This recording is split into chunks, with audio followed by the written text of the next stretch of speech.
speaking about the war between the Garifuna and the British, he said that the Garifuna fought with courage and resolution, at least obliging a formidable army of regular troops to a cessation of hostilities.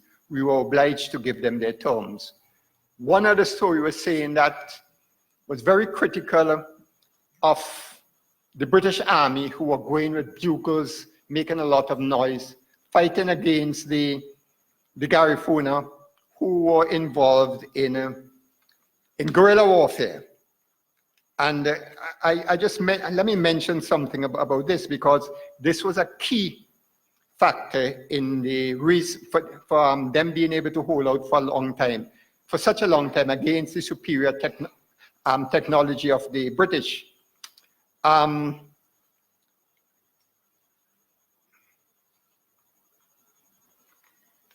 Now, Alexander Anderson, the same curator of the Botanic Garden, said, describing the tactics of the Garifuna, and I quote, "They skulked behind trees, in bushes, often in situations no enemy could have supposed they were being there. Being the best of marksmen, they seldom missed their aim. Their tawny skin tone rendered them unobservable a few yards distance. When discovered, their agility made any attempt to come up with them futile." Interestingly, the persons who made a difference in the war were the slaves from the plantations in St. Vincent, some from Martinique. The British were unable to get into the areas where the Garifuna operated and where they hid. So they employed a corps of black slaves who they called the Rangers. And it is commonly agreed, and Alexander Anderson himself said this, that they performed a service which eventually assisted in bringing victory to the British. He said, they crept this is a Frenchman, Moore Jones, said, they crept, that is the slaves who were fighting against the Garifuna, they crept at full length through passages believed to be inaccessible, and getting in rear of the last military position, they reached the redoubt, which served as a refuge for the women and children and a storehouse for munitions and food. They sacked everything, pitilessly killing the harmless occupants, pillaging and burning the foodstuff. So the British were unable to do this. They got the slaves, and the slaves went in, destroyed the food, destroyed the grounds of the Garifuna. The Garifuna then depended on having food from Martinique, and the British were able to use their warships and to block that traffic between Martinique. So the Garifuna were left, they were unable to provide for themselves, they could not go to the sea because the British took control of the sea. And in the end, this is one of the reasons why they surrendered. Added to that, when Abercrombie came to St. Vincent, he brought the largest contingent of soldiers, 3,960 at that time, fighting against the Garifuna, who at that time were left there with little hope, not being able to feed themselves and so on. So that ended the story. I said, I'm just pulling out a few things.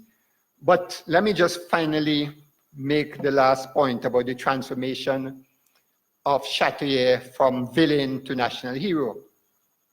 And as I've put it in the context of the 40th anniversary of the recovery of our independence, it has to do with the decolonization process and the move towards independence. And I begin with the Federation, which collapsed in 1961. And after the collapse of the Federation, when Jamaica had a referendum, and then Sir Eric Williams said, 1 from 10 leaves not. And so all of the countries, they tried different attempts, Little 8 and so on, but those are not successful. Unfortunately, in 1960, there was a UN resolution which said that size should not be an impediment to independence. So the colonies began to move towards independence. But there are a number of things happening between the 1960s and the 1980s and 1990s. The Sir George Williams affair in Montreal, I think in 1968, and a number of Vincentian students were involved, and students from other countries. That was a big thing in the Caribbean. There were protests by people in the Caribbean. The banning of Walter Rodney from Jamaica, which also had responses from the rest of the Caribbean, and the Black Power movement generally. Because what the Black Power movement did, and the theme of the Black Power movement was Black is beautiful. Now, Black is beautiful is not a physical thing, but Black is beautiful has to do with the identity of the people. And that was a very important aspect, the Black Power movement. But added to that, when all of this was going on, and you had things like the celebration of African Liberation Day, but you had a number of civil society groups, and I think this is one thing that is missed in St. Vincent now. And I see Junior Bacchus in there, and I have to commend the role of the National Youth Council between the 1970s and the 1990s. In fact, when the obelisk was established at Dorchester Hill in 1985, it was through the work and the advocacy of the National Youth Council. At the ceremony in 1985, Junior Bacchus actually chaired the ceremony. The obelisk was unveiled by the then Minister of Culture, John Horn, and present were representatives from the government of Venezuela and from the embassy. So the civil society groups played a very important part, and at that time, you had among the civil society groups, apart from the National Youth Council, which was an umbrella grouping of groups, church groups and other groups throughout the country.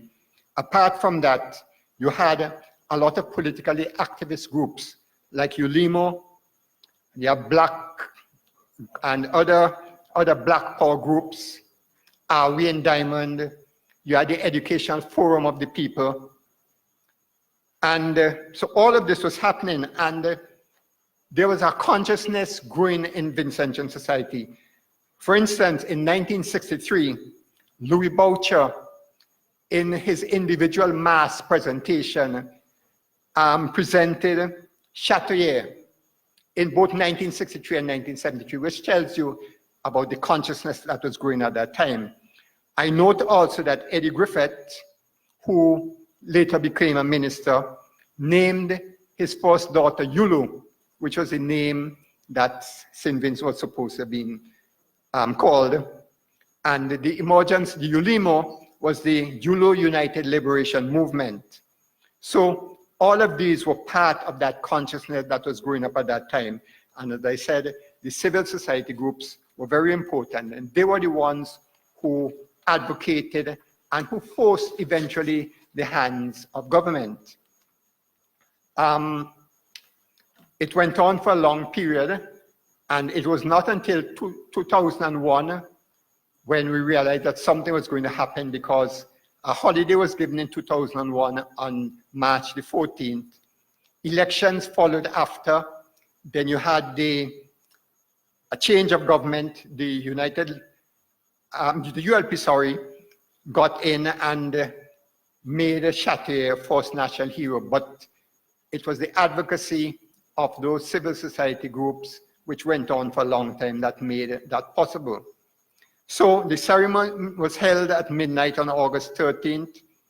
The Prime Minister addressed the gathering and then read the citation. And I want to end with this. Something went wrong with the citation. I'm not sure what was responsible for that. But the citation says, official declaration conferring the honor of national hero St. Vincent the Grenadines on the right excellent paramount chief of the Kalinago people, Joseph Chatoyer. Throughout the citation, there was no mention at all of the Garifuna, only of the Kalinago, and I'm not sure what happened. And I'm suggesting that for historical accuracy, even though it is finished, we need to redo this and to put it even alongside this. I'm not sure what happened, because at that time, there was a consciousness that Chatoyer was Garifuna, so I'm not sure exactly what's wrong. But in ending, I just want to say that what I've attempted to do in the book is to update the information on Chatoyer, because unfortunately, well, in 2002, when I knew that Chatoyer was going to be declared national hero, because there was no information about Chatoyer, I quickly pulled together an essay which I was doing and published it into a small booklet so that people would have some understanding and some information about Chatoyer. But since then, although there have been works on the indigenous people, there has been little done about Chatoyer. And what this book is part of a continuing story, an attempt to recover our history, where we see the people not as objects, but as masters in control of their lives. So this will go on until we are able to deal with the story as told originally from the Eurocentric point of view, and which today still commands some attention. So in closing, I want to thank all of you for coming. I hope you buy the book and you enjoy reading the book, because it is written in such a way where it is combining both. It is dedicated to the 40th anniversary of independence, and the process by which Chatoyer became national hero is the part of the process which led us to independence.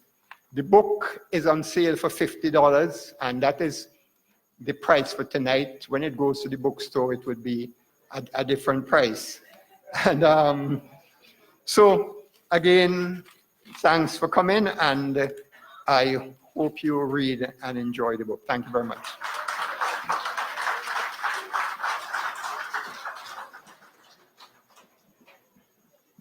Okay, thank you very much, Dr. Fraser, for your response and for raising some of these issues. Thank you very much. I now want to open the floor for any comments, short comments, please, and any particular questions for Dr. Fraser. I know you would not have had a chance to read the work, but if you have any comments or any questions, Dr. Fraser will be happy to respond to them. Yeah, okay.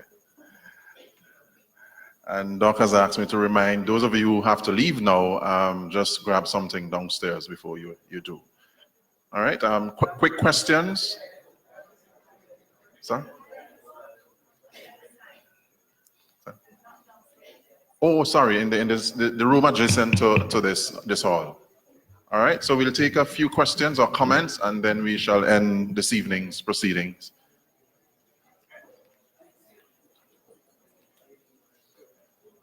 Okay, Ras Ferguson, thank you.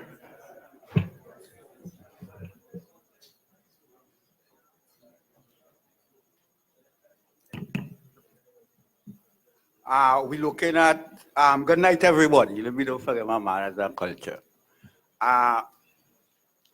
What I want to really link up is three variables. We're talking Chatoyer, and we're talking the concept of independence.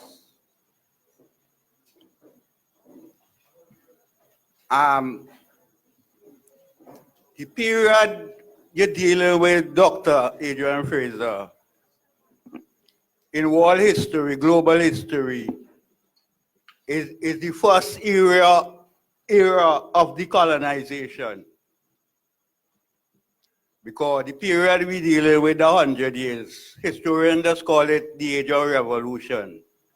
That's between 1750 and 1850. So I want to point out to you, in 1750, St. Vincent was under indigenous governance. 1750, St. Vincent was under indigenous governance. They could call it a black republic. 13 years later, the British annexed St. Vincent because they didn't do it with the advice of the local people or taking the local people into consideration.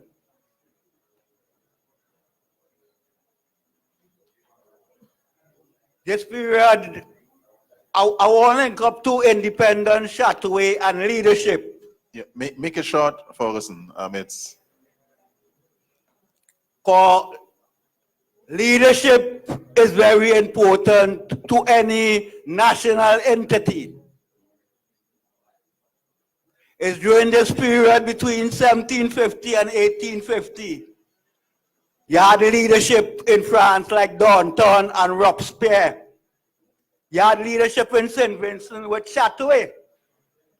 You had leadership in the United States with Washington.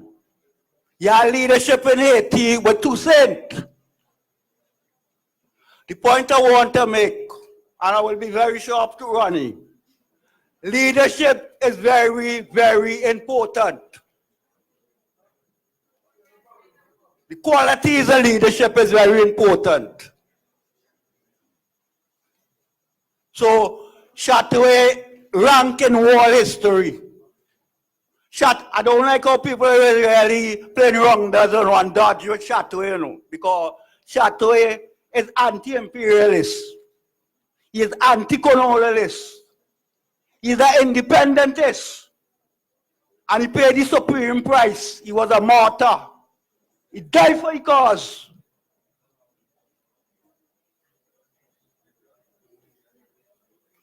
He take on the British Empire. Today, I just hear we paper, nobody talk about Robert Mugabe, you know. But Robert Mugabe take on the British Empire and won. Chatoyer lost. Because I just have to teach that, you know, imperialism, the British Empire. I standing up and I teach in a class and I go say, Ferguson, that any black win? I go say, yeah, that black win. The Maroons in Jamaica resisted the Black Empire. And the Zulus in South Africa, the battler in Santa Lawana, defeated the British Empire. Everybody have a pleasant night. Thank you. Thank you. We have time for about 2 more comments or so, and then we'll. Could we ask the folks in the back just to be quiet a little bit? The folks who are buying the books, could we ask you to be a little quiet, please? Any other comments or questions for Dr. Fraser? If not, questions, comments? Yes, Mr. Horn.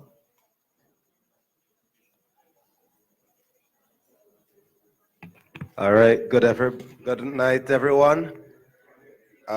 First of all, I want to congratulate Dr. Fraser on his book, and I think we should give him a round of applause one more time.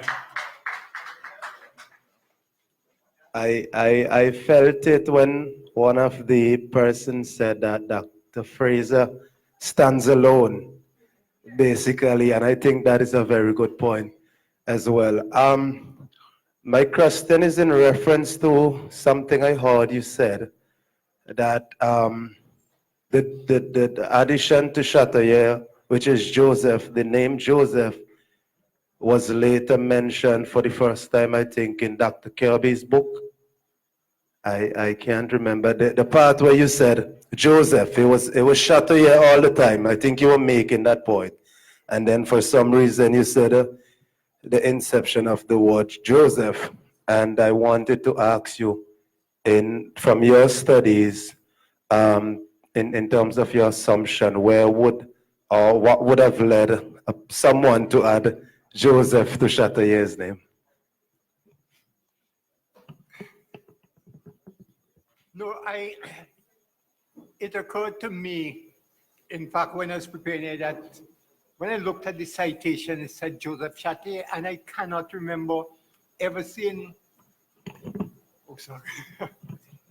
Yeah, I cannot remember ever seeing Chatoyer being referred to as Joseph Chatoyer, except in that book by Dr. Kirby, and I don't know where it came from, and I don't know what is the reason why Joseph was really added, because most of the time it was just a single name, Duvalier, and well, you have some of them, John Baptiste, and so on, but it was basically a single name. So I'm not really sure how the Joseph came about or who, you know.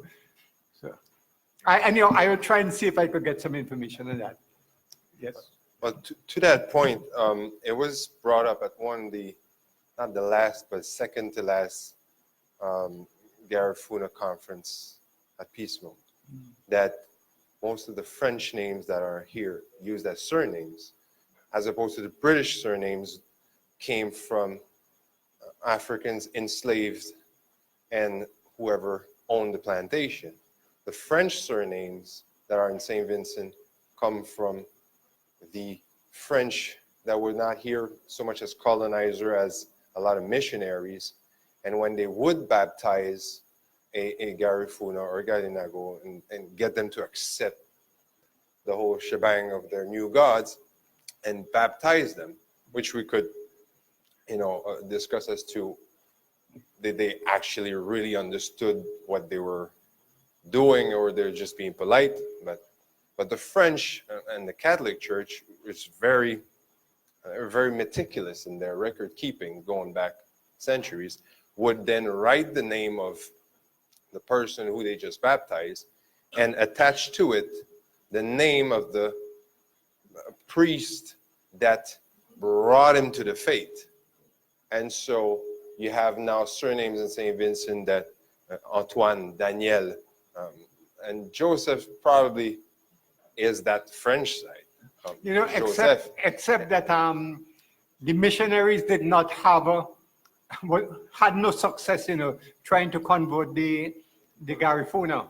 But don't forget, the Catholic Church, for the priest to have names in records is irrelevant if the person that came and got a little splash of water in their forehead and the name is written down, whether after that they leave and go back to what they were doing, because there's a record. And for the priest and the parish to send back to their authorities that will never know what's going on, that looked good. It looked very good. Now, I mean, it could be debated. The thing is, there are actually no Garifuna or Galinago surnames left here. And whereas the Africans, it can be explained why there are some Johns and some Youngs, but there was no plantation owner named Antoine and Daniel here. And so why are those surnames here? And why is it that the Galinago and the Garifuna surnames don't exist anymore? I mean, I'm just positing it. I'm not stating it. I'm just saying that there's something to it. And that was brought as a strong suggestion academically. So it might be worth looking into. Yeah. I'll be very brief, and it's just really conjecture. But when I was serving in Havana, I got very, very close to the Garifuna students who, in fact, saw our embassy, and our embassy became their embassy because they were discriminated by even their governments. So the black Garifuna students in Havana, they were not accepted in their embassy. Matter of fact, so when they graduated, they came to us for us to get our official stamp on their certificates. But it's interesting that they call Chatoyer, of course, Chatoyer, but I think it's just a linguistic thing. But there's no way where they ever referred to Joseph. And for them, Chatoyer was a national hero for them long before, even when NYC and Yurumein were fighting for recognition of Chatoyer for the people in Central America. And they would tell you that the oral history, where they speak about the same thing you mentioned today, but just mentioned this evening about Chatoyer's daughters having been taken. And for persons who wonder why you mentioned it, why there are no Garifuna names here, because these people have to be dug out. The bowels of the Garifunas had to be taken out of St. Vincent. That's why we talk about genocide. They couldn't be left here. There were no names. I mean, we went as far as prohibiting the beating of drums, which I asked a lawyer friend recently I'm sure it's probably still in the books, so you prohibit drums. So I really welcome your book because it's part of our whole, we see renewal at 40. I expect that by our renewal at 50, we would be a lot further ahead in terms of recognizing who we really are as a people, you know. And I congratulate you once again. Just one point about, you mentioned they talked about Chatoyer, right, and Chatoyer. A number of these people were registered in Roatan and elsewhere, and the name Chatoyer seemed to have been. Yeah. So that's probably where they got that from. Yeah, that's what's the linguistic thing. Yeah. Well, shortly before go, one other thing I found very interesting in terms of the name Garifuna, I was just reading here something by Garifuna, the etymology of the name Garifuna, because when I met Ghanaians in London, when I went to buy, I met farine being sold, and the Ghanaians, the West Africans, call farine Gary.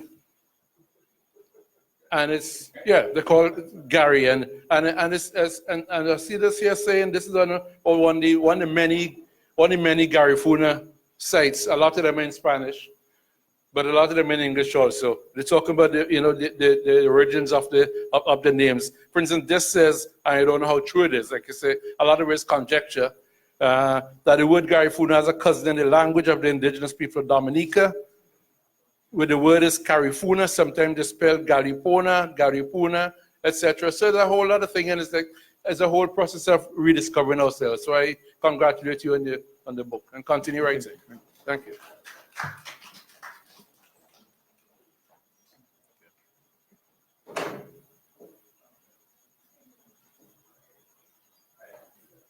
Good night. Good night, everyone. I didn't come to Mike here to sort of claim any position because I was introduced as the leader of the opposition and leader of the NDP. But I am here really as a former student of Adrian Fraser. He was my history teacher, and he was a very tough marker. And our paths crossed again when I was an undergraduate student in Canada, and he was doing his PhD at the University of Western Ontario. I had a teacher whose name was Dr. Michael Creighton, who had gone to the University of Western Ontario, and we met because he was a historian of British Imperial and Caribbean history, and somebody whom I think Adrian respected as well. I was moved, quite frankly, by, well, first of all, let me say congratulations. I think what you're doing is extremely important. Because I recall years ago, this might have been in the late 1980s or early 90s, I had a friend who went to school with me at the University of Waterloo. And after he finished, Creighton was his professor as well. He got a job with an organization in Ottawa, which was called CODE. I don't remember the acronym anymore. And they had produced a dictionary, a Garifuna dictionary.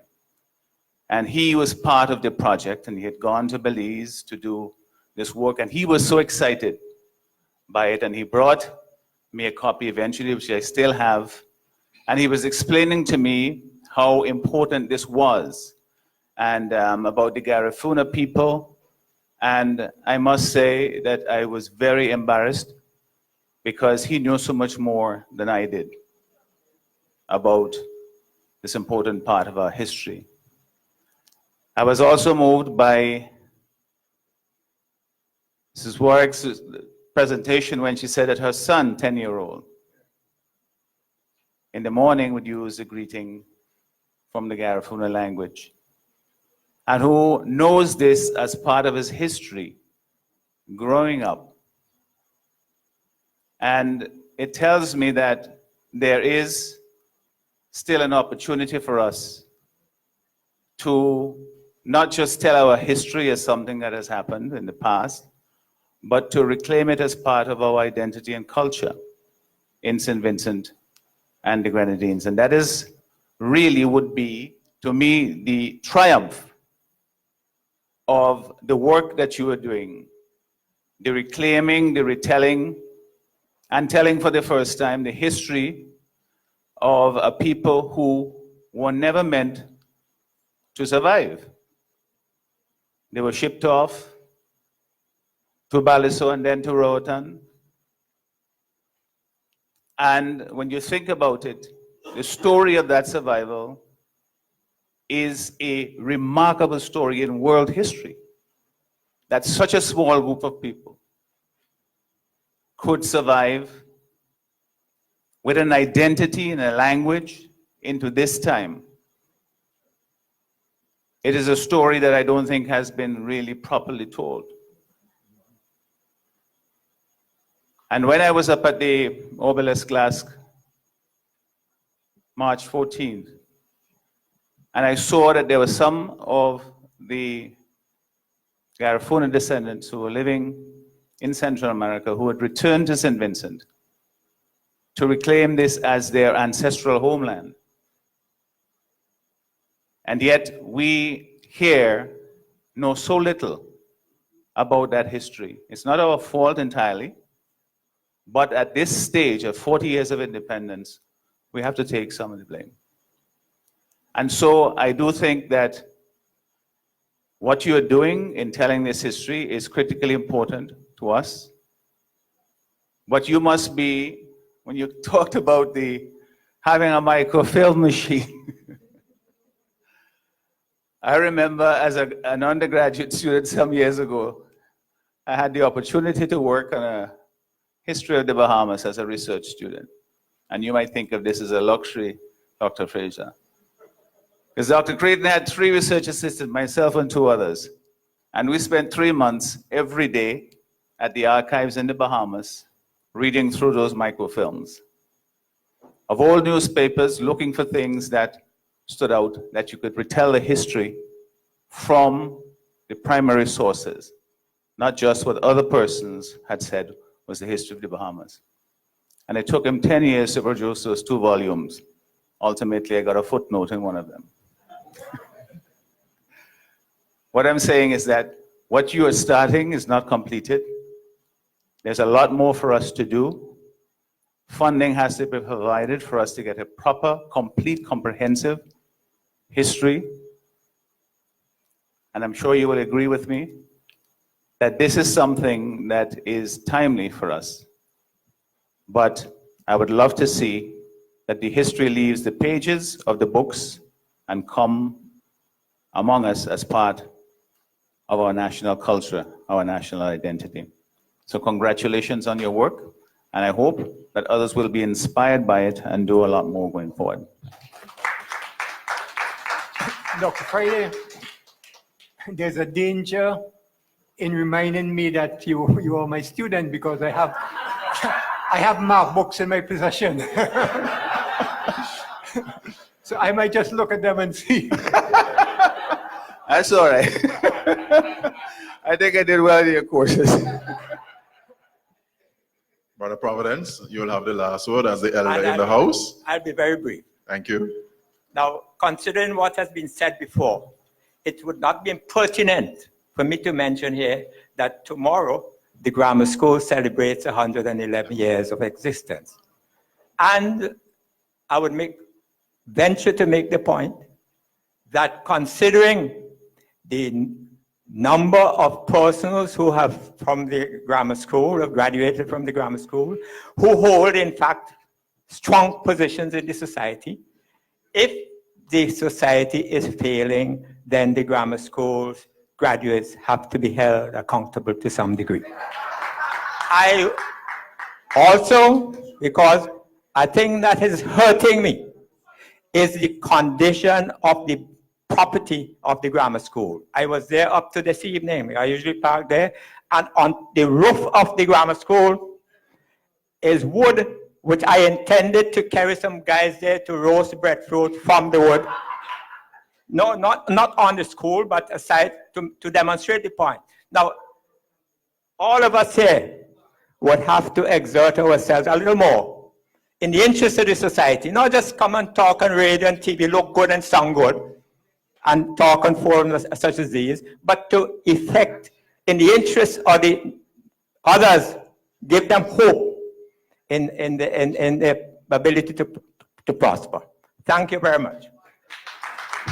Thank you, Brother Providence, and sisters and brothers, ladies and gentlemen. I know we could go on, but we have to bring this evening's proceedings to an end. I simply want to say that it has been a very productive evening, informative and educational. And so I wish to just say thanks to persons who made this evening's and institutions that made this evening's activity a productive one.